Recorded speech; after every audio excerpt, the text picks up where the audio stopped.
Bonjour Jean, Bonjour. merci d'avoir accepté mon invitation. Jean, tu es historien, tu es professeur d'histoire à l'Université de Bourgogne. Et si je t'ai invité, c'est parce que aujourd'hui, cet après-midi, va être panthéonisé le couple Manoukian. Alors, on en a beaucoup parlé ces dernières semaines, ces derniers mois. Emmanuel Macron, le président de la République, qui a décidé cette mise au Panthéon, a même donné une interview au journal L'Humanité lundi matin, qui traitait largement de ce sujet. Qu'est-ce qui, d'après toi, justifie la place au Panthéon du couple Manoukian? Alors déjà, le couple Manouchian est symbolique de la résistance communiste et des FTP-MOI. Ça, il n'y a pas de souci.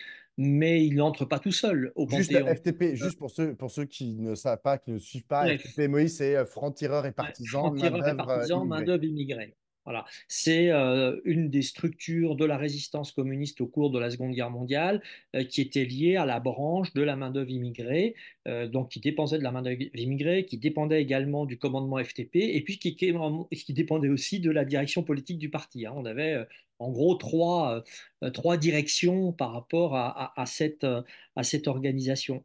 Mais ce couple symbolise, alors bien sûr, parce que les Allemands, dans leur propagande avec la fiche rouge, ont désigné le groupe Manouchian, alors que ce n'était pas du tout le groupe Manouchian.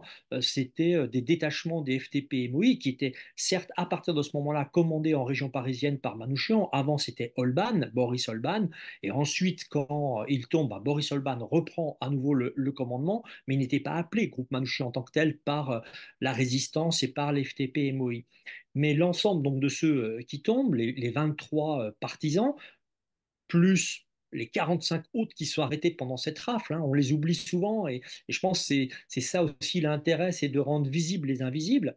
Alors ce couple incarne véritablement les FTP et MOI, mais avec eux, il y aura aussi les noms des autres qui seront gravés au Panthéon, ainsi que celui de Joseph Epstein, hein, qui dirigeait en région parisienne les FTP. Donc on est au cœur véritablement là d'une reconnaissance enfin de la résistance étrangère, de la lutte armée et de la lutte armée menée par les communistes. Pourquoi est-ce que tu dis la reconnaissance enfin? Est-ce que tu sous-entends que l'État, donc ça fait maintenant plus de 70 ans, n'a pas 80. reconnu, 80 ans, ouais, même, n'a pas reconnu à sa juste mesure cette résistance communiste et cette résistance étrangère? Alors, elle a été reconnue parce que certains ont obtenu mort pour la France à titre posthume, bien sûr, pour certains dès 1945-46, pour d'autres plus tardivement, hein. Manouchian, c'est en 1971, mais pas tous. Le premier de l'affiche rouge, ce n'est qu'en février 2023 qu'il a obtenu mort pour la France, parce que sur les 1000 et quelques qui sont fusillés au Mont-Valérien, résistants ou otages, 180 sont immigrés, étrangers, et la moitié n'avait pas obtenu encore mort pour la France. Donc ça veut bien dire, me semble-t-il, qu'il y a quelque chose là qu'il fallait combler. Alors Manouchian, ça aurait pu arriver bien avant, hein. On l'avait proposé en 2014, le fait qu'il soit panthéonisé. Le président de la République de l'époque n'avait pas jugé utile de le faire. Bon, ça arrive maintenant. Moi, je suis très content que ça arrive maintenant parce que c'est redonner toute sa place à cette résistance des immigrés et une résistance qui était marquée par un combat antifasciste très fort, non seulement par leur patriotisme, mais aussi par leur internationalisme. On reviendra sur l'aspect antifasciste de ce groupe. Mais juste au mois de novembre dernier, il y a une tribune d'intellectuels qui est parue et qui, en gros, interrogeait et même remettait en question cette mise au Panthéon du couple Manouchian sur le mode pourquoi il n'y a que eux qui rentrent, pourquoi il n'y a pas les autres qui rentrent. Est-ce que toi, cette querelle, alors d'intellectuels, parce que comme tu l'as dit, ils vont tous avoir leur nom gravé au Panthéon, les autres Voilà. du groupe. Est-ce que tu la trouves normale, saine, et est-ce que tu comprends les arguments qui avaient été avancés? on aime bien les querelles en France, mais d'un autre côté, moi je trouve que l'important, c'est symbolique que les deux rentrent et que les autres noms soient inscrits. Alors pourquoi pas mettre, puisqu'on avait travaillé avec Dimitri Manessis avant de publier avec tous tes frères étrangers, on avait travaillé sur Rino Della Negra et on avait une sympathie pour Rino, mais son nom sera gravé. Euh, je comprends, mais pourquoi à ce compte-là les 23 et puis pourquoi pas les 68 arrêtés que j'évoquais tout à l'heure? Parce que les autres, ils ne sont pas fusillés, mais ils sont déportés. Et on a oublié souvent ces déportés qui sont morts à Auschwitz pour 10 femmes d'entre elles qui étaient FTP-MOI. Et puis pourquoi pas mettre Boris Olban, pourquoi pas mettre Christina Boyko, qui était celle qui organisait le renseignement des FTP-MOI et qui a permis l'attentat contre Julius Ritter qui organisait le STO en France. Pourquoi pas rajouter aussi Arthur London? C'est-à-dire que c'est une liste sans fin. Pourquoi en choisir certains et pas d'autres? Et puis, quand je dis ça, c'est une liste parisienne. Moi, je suis en province et il ne faut pas oublier qu'il y a eu des FTP-MOI ailleurs. Il y en a eu à Marseille, il y en a eu à Lyon, à Grenoble, à Toulouse, bref, un peu partout dans la France, dans le Pas-de-Calais, etc., en Lorraine, Moselle et tout. Donc, pourquoi choisir plus les uns que les autres?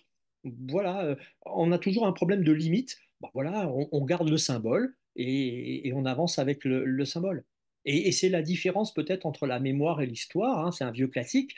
Et nous, on peut profiter de l'événement ben, pour retirer tous les fils, donner l'explication, donner le sens à ce que constituaient les FTP-MOI et comment ils ont été euh, constitués et puis aussi pourchassés par la police française. Voilà. Manouchian avait demandé deux fois la nationalité française. Qu'est-ce que ça dit de l'attachement de cet Arménien, donc étranger et Alors communiste, d'abord, à ce que c'est que la France? ouais, d'abord, il ne faut pas perdre de vue que c'est un survivant du génocide arménien. Donc ça, c'est important. Il est recueilli après au Liban, hein, dans son enfance, le Liban étant au lendemain de la Seconde Guerre mondiale sous mandat et protectorat de fait français, enfin sous mandat de la SDN de la France. Et ensuite, il arrive à Marseille. Puis de Marseille, il monte à Paris. Faut jamais perdre de vue pour un jeune de ce XXe siècle, donc qui a traversé les guerres, la France est un pays d'asile, est un pays des droits de l'homme. C'est le pays de la Déclaration des droits de l'homme. C'est le pays de la Révolution française. En fin de compte, c'est cet imaginaire de la France. Alors, sans doute, comment dirais-je, mythifié sous certains aspects, parce que les étrangers n'ont pas toujours été bienvenus dans le pays. Mais dans l'entre-deux-guerres, la France est un pays d'immigration. Hein, ça aussi, il faut le rappeler, d'immigration économique, puis il fallait reconstruire le pays, et puis d'immigration aussi d'asile pour tous ceux qui ont dû fuir, alors soit là le génocide arménien, ailleurs l'instauration du fascisme, ailleurs l'instauration de régimes autoritaires en Europe centrale et orientale, et puis bien sûr, à partir de 1933, le nazisme en Allemagne. Donc c'est déjà cette terre d'accueil, cette terre d'asile. Donc c'est ce renvoi, me semble-t-il, qui est essentiel dans sa demande de naturalisation. Alors en 1933, refusé en 1934 parce qu'il est au chômage, et puis en 1940, ça arrive sans doute un peu tard pour d'autres logiques et d'autres raisons. Mais nombreux sont ces FTP-MOI qui ont obtenu la naturalisation. Je citais tout à l'heure Rino Della Negra, jeune né à Vimy, donc dans le Pas-de-Calais, où son père italien était venu comme briquetier. En 1938, il obtient la naturalisation et la nationalité française. Donc voilà, ça participe de ces histoires. Mais on sait très bien qu'il y a un durcissement à partir de 38 d'acquisition de la nationalité. Et ça, c'était Gérard Noiriel qui l'avait très bien montré, hein, aussi dans les origines républicaines de Vichy. Et puis, bien sûr, sous Vichy, c'est d'autres enjeux qui se jouent. La fiche rouge que tu as mentionnée tout à l'heure, Oui, ce qu'elle raconte, c'est aussi la stigmatisation, la dénonciation de l'engagement communiste de oui, certains résistants. Je le mets aussi en parallèle avec le fait, tout à l'heure, tu as dit qu'on lui avait refusé sa nationalité française en 1934. Pendant toutes les années 30, Manouchian était accueilli dans des structures qui étaient dédiées aux étrangers et qui permettaient leur intégration dans la société française. Et c'était des structures du Parti communiste du Parti français. communiste. Et même là, on est en train de. Enfin, je sais que Katia Guiragossian, donc sa petite nièce, et puis Denis Péchanski, les travaux qu'ils ont menés ces derniers temps, on a montré, on a souligné que, en fin de compte, c'est peut-être dès 1932 qu'il est dans la famille communiste, hein, dans un lieu qui s'appelait le Kolkhoz, Châtenay-Malabry. Bon, je ne reviens pas là-dessus totalement, mais il est socialisé dans cette famille, dans cette famille au sens politique du terme. Et n'oublions pas qu'à partir de 1934, dans la riposte au 6 février 1934, donc le coup de force fasciste, en tout cas perçu comme tel par les gauches, que constitue la manifestation sur le palais Bourbon, donc le symbole même de la République, hein, puisque la République à l'époque était parlementaire, c'était les députés qui faisaient les gouvernements, etc. Eh bien, cette riposte en tant que telle participe de l'engagement de Manouchian. C'est à partir de ce moment-là qu'il entre dans la famille communiste et au Parti communiste. Alors, il y a plusieurs aspects. Il y a les enjeux politiques et puis il y a les enjeux aussi de la construction du socialisme dans la petite république d'Arménie soviétique. Et il va défendre cette Arménie soviétique. Manouchian, le couple Manouchian, c'est aussi les premiers communistes à rentrer au Panthéon. Tout à l'heure, tu as dit que c'était la nation qui rendait hommage aux résistants étrangers. Est-ce que c'est aussi la nation qui rend hommage, du fait que c'est le premier communiste qui rentre au Panthéon, aux communistes? Bah, bien sûr, c'est important, c'est à la fois aux communistes, aux étrangers et à la lutte armée. Parce que dans la résistance aussi, plusieurs résistants sont rentrés et ont pu participer à la lutte armée, mais essentiellement en 1944, au moment des combats de la libération, et soit en préparation ou soit après. Mais là, la résistance communiste, dès 1941, elle est dans la lutte armée, chose qui n'était pas partagée par l'ensemble des autres forces de résistance où d'aucuns, entre autres, disaient que, attention, ça va créer la politique des otages. Et effectivement, il y a eu des otages fusillés, majoritairement, bien sûr, pris dans les rangs communistes et juifs communistes aussi. Tout à l'heure, tu as mis en parallèle, même un peu en opposition, la question de la mémoire et la question enfin, du traitement de la mémoire et du traitement de l'histoire, en disant que c'était quand même deux choses un peu Oui. différentes, tout en te réjouissant de l'entrée au Panthéon du couple Manouchian. Aujourd'hui, on sait la politique que mène Emmanuel Macron, et notamment en matière d'immigration, hein, tout spécifiquement. On sait aussi la façon dont il traite ses oppositions, y compris l'opposition de gauche et tout singulièrement l'opposition communiste. Euh, Qu'est-ce que, d'après toi, là, je te parle en tant qu'historien qui s'intéresse aux questions de mémoire, enfin, puisqu'elles sont dans notre champ politique et dans notre société. Est-ce que tu n'as pas l'impression que c'est juste l'utilisation d'un symbole à des fins de communication, mais qu'en vérité, hélas, pour Emmanuel Macron, pour le pouvoir, ça ne veut plus dire grand-chose? Alors, c'est un vaste débat parce qu'effectivement, il y a eu la loi immigration. Et la loi immigration, dans un premier temps, reprenait, comment dirais-je, la thématique de la préférence nationale. Bon, il a été censuré par euh, le Conseil constitutionnel et heureusement, cette dimension a disparu. Il y a aussi le débat aujourd'hui sur le droit du sol qui est remis en question au nom du droit du sang, qui sont de vieilles thématiques qui viennent en fin de compte de la droite nationaliste ou de l'extrême droite, que ça date du 19e siècle, hein. Moi, je renvoie aux travaux de Zev Sternel, qui, de ce point de vue-là, avait tout compris et mis en œuvre, et qui sont bien sûr totalement repris par l'extrême droite, les extrêmes droites aujourd'hui, puisque entre le RN et Zemmour, on peut dire que c'est sur la même ligne qu'ils sont. Donc de ce point de vue-là, ça pose question. On est entièrement d'accord. La réponse, elle est apportée par Adam Raiski, qui, dans Adam Raiski, donc un ancien FTP MOI, qui a écrit le premier ouvrage avec Denis Péchanski et Stéphane Courtois qui s'appelait Le sang de l'étranger.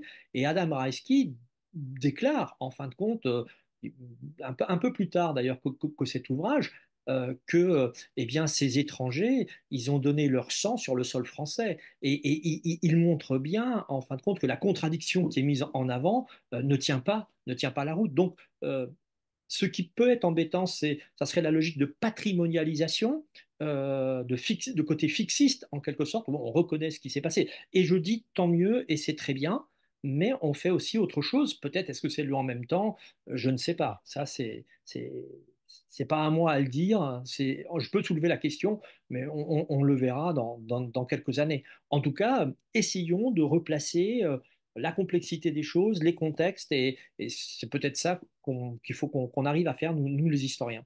J'ai une dernière question, Jean. J'ai vu moi, je suis parisien et la mairie de Paris a décidé de mettre dans l'espace public cette affiche rouge en disant, donc il y a l'affiche rouge en grand avec écrit au-dessus, la mairie de Paris rend hommage au couple Manouchian qui rentre au Panthéon.